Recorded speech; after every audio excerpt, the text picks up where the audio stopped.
Damn, though you're on my mind all the time. I wanna tell you, but I'm super shy, super shy. When I was 27, I liked a very demanding job in management consulting, but while forever more demanding job teaching. I was going to teach 7th grade mathematics in New York public school. Like every teacher, I took quizzes and texts. I kept homework. When the assessment came back, I calculated the grades. What makes me sad is that the only difference between my best and worst student is IQ, was that it didn't exist. Some of my diligent students have astronomical IQ, did not have the level. Some of my smart students were not that successful. But it is not impossible to learn this concept. I convince each of my students that they could definitely learn these things if they worked hard enough. After many years of teaching, I have come to a conclusion about what we really need in education. This result, education given from a motivating and psychological perspective was much more effective in student understanding and learning. The only things we know in education is that measuring the best is the level of intelligence, but what would you do if your success in school and in real life depends on your ability to learn quickly and easily rather than your competence? So I quit teaching and started graduate school to become a psychologist. I started studying children and adults in all kinds of super stimulating conditions, and the question I asked in each of my studies was this: who was successful here and why? We went to the National Spelling Bee and tried to predict which kids would show the least improvement.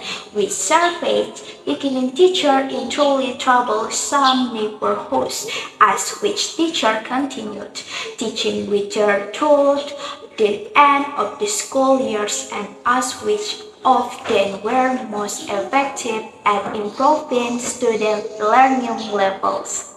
We partner with private companies asking which of their sales representatives could keep the jobs, and we asked who would make the most money. In all these different conditions, a characteristic feature emerged that was an important measure of success.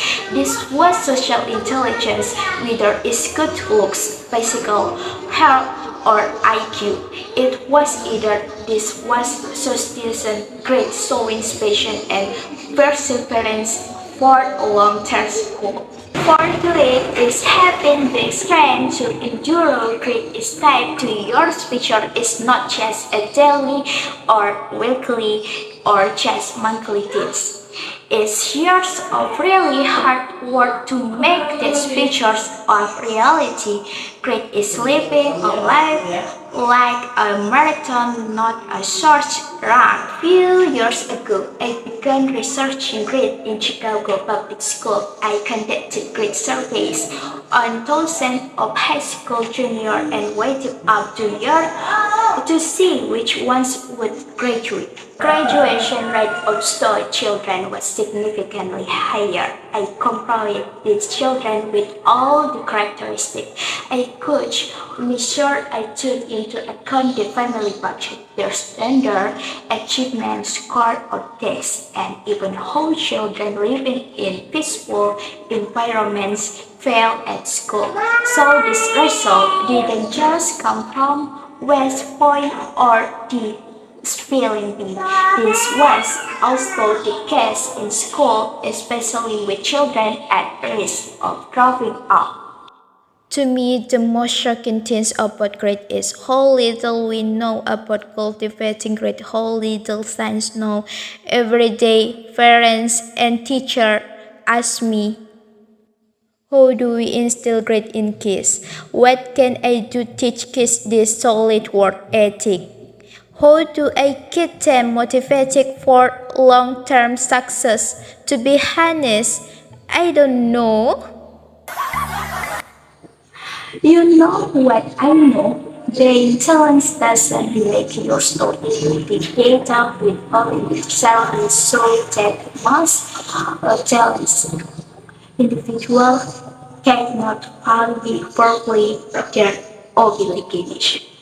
In fact, in your data, grade is often independent of or inversely related to ability. So far, the best idea I've heard about protein grade in kids is something called mixed development according.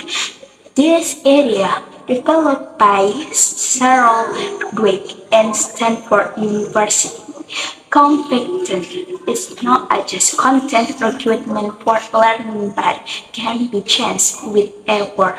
Dr. Drake showed how when children read and learn, their brains change and develop in their responses to challenges.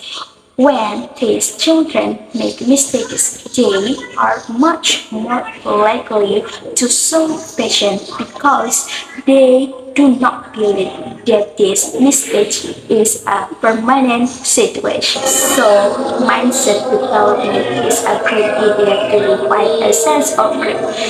But we need more in order to know where I will be at the end of my course. I need to know where I am. This is the task before us. We need to bring out our best ideas, our strengths, intuitions, and tech step. We need to evaluate whether we are successful or not. And when we fall, we need to be ready to make mistakes and make mistakes in order to get back up again.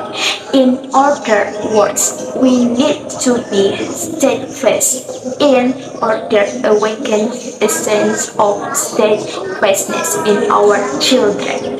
Thanks